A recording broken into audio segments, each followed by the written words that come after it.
Ravina. Welcome to my channel Open Your Mind, where we go on an adventure to explore the wisdom in spirituality and put it in a modern day context.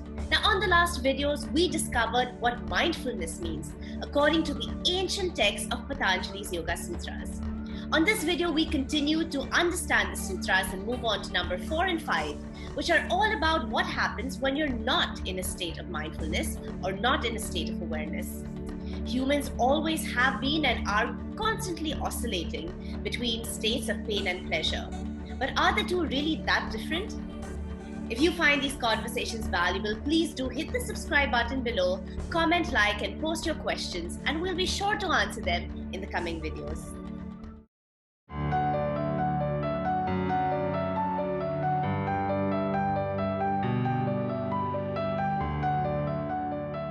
So Vishu, in our last video, we have started with our study of Patanjali's Yoga Sutras, and we started with the first 3 out of 196 sutras. These first 3 are in the first chapter, Samadhipada, and they were all about mindfulness and control of the mind. And so today, let's move into the study of the next sutras, the 4th and the 5th, which are about a lowered state of awareness, where we enter into illusions of concepts like pain and pleasure. So on that note, if you can just start, if you can explain to us the names of the 4th and the 5th sutras, and what do they mean exactly?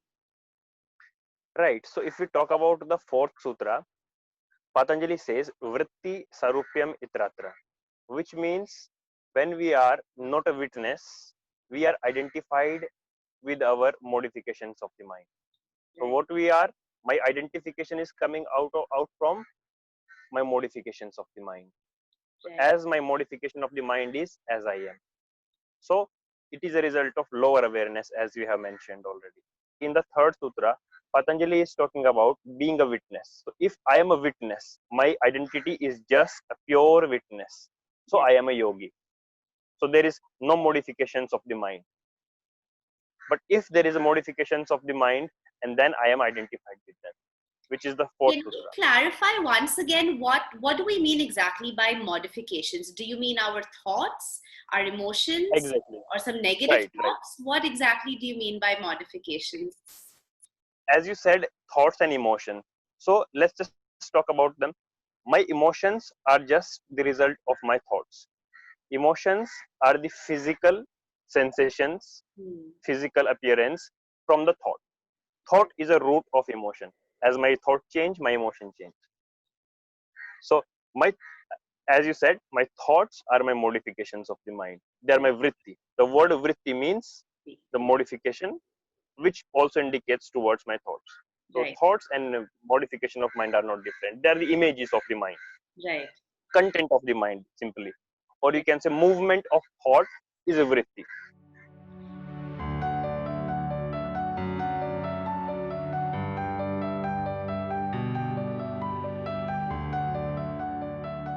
So in our 4th sutra, we are studying that when we are not a witness, we become these thoughts. Our identity and our thoughts, like if I'm going through some sadness, some stress, I identify myself with this, and I identify that, yes, I am a stressed out person, or I'm a depressed person. If I talk about witness, which is highest level of awareness. So if I talk about awareness, awareness simply means how much I am in here and now. If I am in here and now, I am aware. If I am not in here and now, I am not aware. Yes. How I drop my awareness? By thinking about past, by planning about future. If I'm sitting here talking to you, and I start thinking about what happened yesterday, so I'm not aware about you. Yes. Right? I start planning about the future, what I'm gonna do tomorrow, but I'm no more aware about you. Right. So usually what happens, whenever we jump into the past or try to jump, we can't go into the past. But whenever we try to jump into the past or future, means we go deeper into the thinking. So we are not very aware. Yes. At that time, the movement of my thoughts, which is moving towards past and future, this movement of thought, which is a word vritti, movement of thought. Yes. I identify myself with them. So most of the time it happens like I'm sitting and thinking about what happened 10 years before, and that feeling that emotion which I'm bringing through these thoughts of 10 years before, I'm being sad right now. Yes. It is a thought of sadness. Let's suppose I was disrespected by somebody or cheated by somebody 10 years before. Now I'm thinking, remembering it, and I'm feeling sad. I feel I'm sad, and then I realize, no, it's a past. It's gone. It's not a reality, right? It Yeah. means I become aware. If I become aware, I am no more identified with the past, with the vrittis. Right. As much awareness increase, as much identification break. Right. As your awareness increases, your identification with past thoughts break down. With breakdown. So it is like a layers. So now I realize, oh no, I'm not that sad person. Yes. This sad person was 10 years before, not now. Yes. But still I am identified with something, means I'm not completely into the present, into the now. If I Absolutely. will come completely into the now, if I just merge my awareness, become witness about what is happening in here and now, then I'm a yogi. It's so hard for us actually to reach this level of dissociating from the past and truly realizing that what has happened to us in the past does not equal what we are today. However, I will ask you at this point, isn't it a result of our past experiences that does build up at least some aspect of our identity? How can we completely consider that our current identity is not at all connected with the past? There is some connection. There is connection because we always identified with our memories, as we discussed in the previous lecture as well. So we are always identified with our previous memories. We are never out of it. So the process through which we come out of this all, we get rid of this past completely, and our consciousness is established into the present moment completely. That is what yoga is all about. Right. Whole Yoga Sutra is indicating towards how we can establish into the present moment, how we can get that control on the mind. But then the new question comes: if I will be living all the time in present moment, will I be able to survive? Yes, exactly. Is it is it possible to survive without thinking about future, without going back to the past? Right. Certainly not.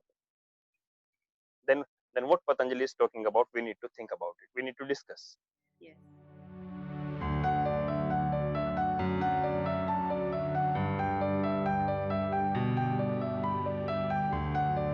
When my mind is controlling me, my modifications of the mind are controlling me, means I have no control on them. That time there are so much miseries in my life, so much pain is in my life, which is the fifth sutra. Yes. Vritya panchataya klista aklista. Right. Means modifications of the mind. Vritya panchataya means fivefold. We will further discuss what is the fivefold. Yes. Klista aklista, two words Patanjali using. Klista aklista means anguish and non-anguish, pain and non-pain, state of being having no pain. Right. So this is the sutra means modifications of the mind are bringing sufferings and non-sufferings. My mind, which is bringing suffering and pain in my life, what is that mind? Let's look. We have to look at it. What is at the end my mind? My mind is a functioning of my brain, which is physical, the hemisphere of the brain, the functioning of the neurons, and making some pictures and words and theories, concepts, and everything all together is my mind. Yes. I say my mind is an instrument to survive, like my hand, like my body. My whole body is an instrument to survive, not to survive only, but to experience Right. this vast, beautiful universe, right? In this case, if I talk about my hand, I have a control on this hand. If I want to write something, I want to make something like food or something, I use my hands. And if I don't need to use my hand, I give them a rest Yes. because I have a control on them, but I don't have control on my mind. If I don't want to use my mind, I can't give it a rest. Yeah. So mind is a master. Mind is controlling my life. That's why there is pain. That's why Patanjali say your mind is all about pain. Patanjali is not saying that your mind will give you joy or bliss. He's not agree with this because it is not a functioning of mind.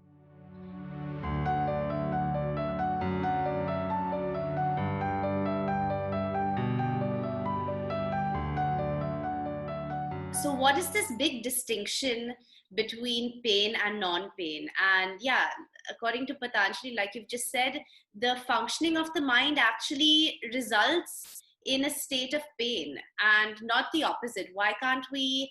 Why is it not that the functioning of the mind will, Joy. yes, lead you to joy or bliss or pleasure?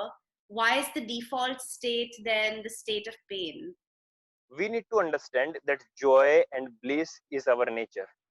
Joy is what we actually are, Yes, which will appear only when we will be free from mind, which yoga is talking about, becoming free from the mind. right, Right? So joy is my nature. It's my very nature. Who am I am? But it's hidden under the images. I right. am identified with the mind. I'm not identified with my reality. I'm identified with mind, which is images, which have been created by the outside world. Yes. So this aspect of the mind, which is controlling us so much, which is made up of these external influence on us, this is the ego, basically, right? This is ego, right? Quite right. It's ego. We call it the self-image. We have created an image about ourselves. We don't have the reality about ourselves. Right. So there's a difference between the self-image and the reality. These are two totally different Yeah, things. completely. That's why we call it image. The word imaginary and the word real, they're two different words. The real is what exists actually in the existence, Yes. and the imaginary is which is not existing. For an example, I am in Goa. I take a picture of the beach. I record it. So it's not the real beach. It's not the real sea and sea waves. It's recorded. These are the images. The Right. real sea is somewhere existing in the existence, right? Yes. Similarly, we just create an image about ourselves. It's not real what we are. So the whole process of yoga is to get rid of the images, Right. which in simple words we can say deeper state of the meditation. Yoga call it samadhi.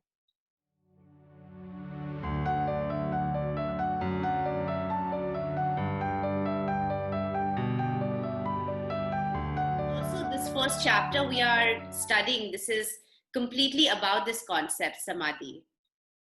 Right, samadhi pada, to Can get you rid of the understand a images. little bit about the meaning of this word samadhi? Can you break it down for us? Yeah, so the word samadhi, there are two words, sam and adi. The word adi means distracted, like distorted, not complete, and sam means equilibrium. So when which is distracted comes into equilibrium. What is distracted? My mind, Yes, which is into the pieces, which is a fragmentary, into fragments. Adi means fragmentary. So yes. when fragmentary part come into equilibrium, this is samadhi, which Wow. comes into balance. When my mind come into balance, Yes. that is what samadhi means. And the whole practice of yoga, the meditations, the asana practice, breath work, it's all a practice to bring us into this state of samadhi. Yeah, exactly. The samadhi, which means a balance, a state of balance. Yes. And that's why we practice yoga. And that's why yoga is so important. That's why yoga is so important. Not But as some form of yoga, exercise or a fitness tool to look a certain way, exactly, or that's the way exactly, it's often construed in, especially in our modern day versions of what we believe true about yoga. This is what we believe, right? That it's a tool to exactly. enhance our fitness, but the true That's meaning very true. is so much deeper than that. In the world, people are doing physical exercise and they're thinking something spiritual will come out of it, which is not going to happen. Yes, To deal with the spiritual, we have to deal with the mind. That's why Patanjali is so much talking about mind. Yoga is more understanding of the mind. Like if you see from the beginning, chitta vritti nirodha means controlling of the mind, yes, then the awareness, sutra. and Yes, now identifications with the mind, the fourth sutra which we're discussing today. And then it's talking about mind is bringing sufferings and non-suffering. If we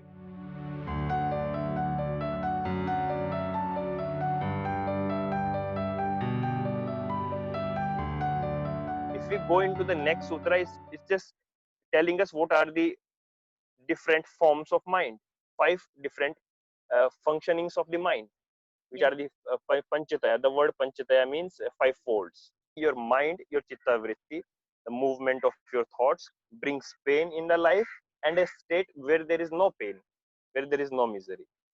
right. Patanjali is not talking about that mind will bring joy. As we have discussed, joy is our nature, Yes. which is hidden because of the mind. Yes. So when the mind will cease, when the mind will not be there, joy will flow.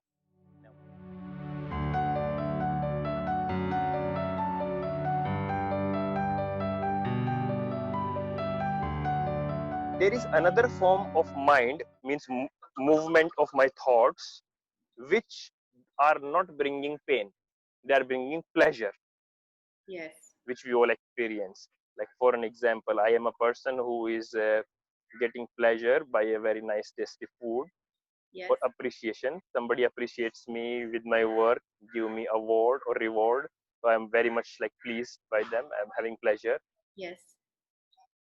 And there are many different forms of pleasure. There are sensual pleasure, Yes. which we get through our senses, like by seeing something, smelling, tasting and touching. And then there are psychological pleasure, means what I have. Psychological pleasure is actually a pleasure which I'm getting by remembering the sensual pleasure. Right. Like So I living have in got the past.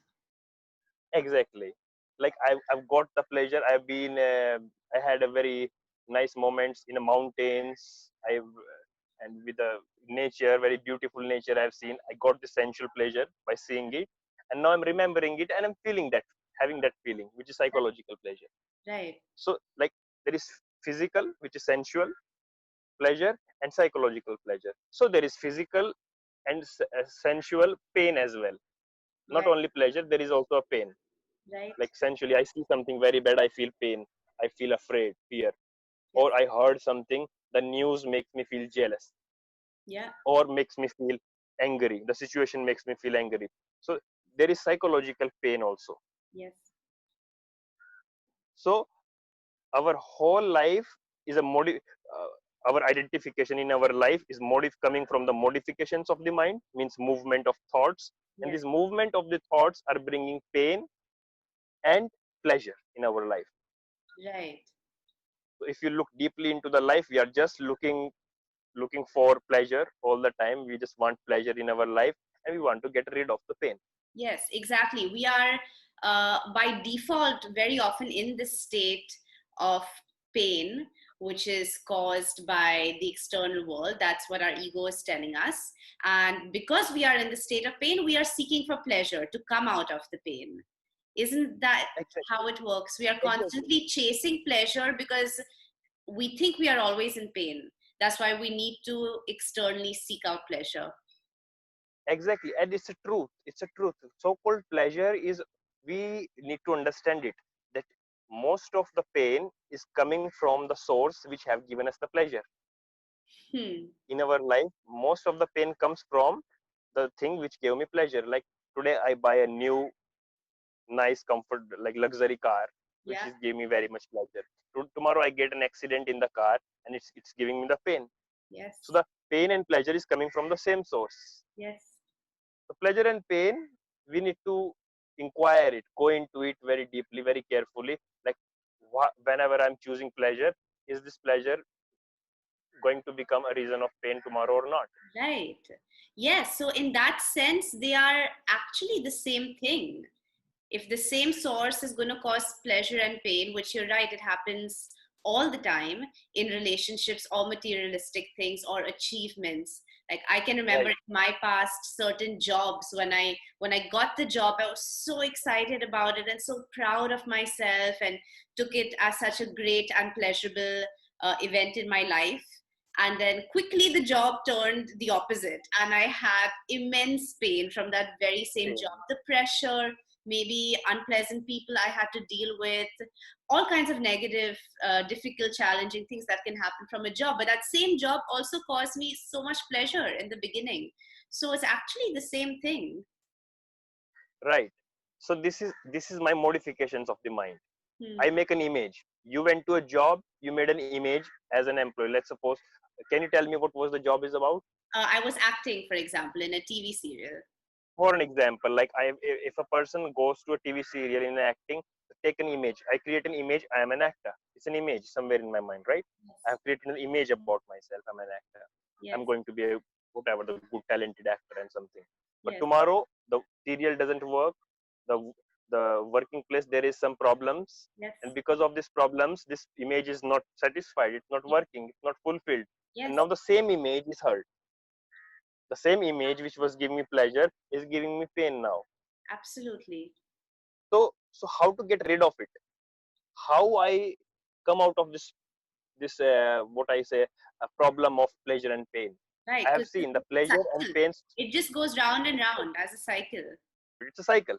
We cannot separate them both. We cannot say pain is completely different than pleasure. They are Yes. connected. They have relation, right? Yes. We cannot separate both. That pleasure that I thought I had from the beginning was not real, or it was transitory. It was not Imaginary. something I It's could coming hold from on the to. images. So how to get rid of it? Yes. What is the process?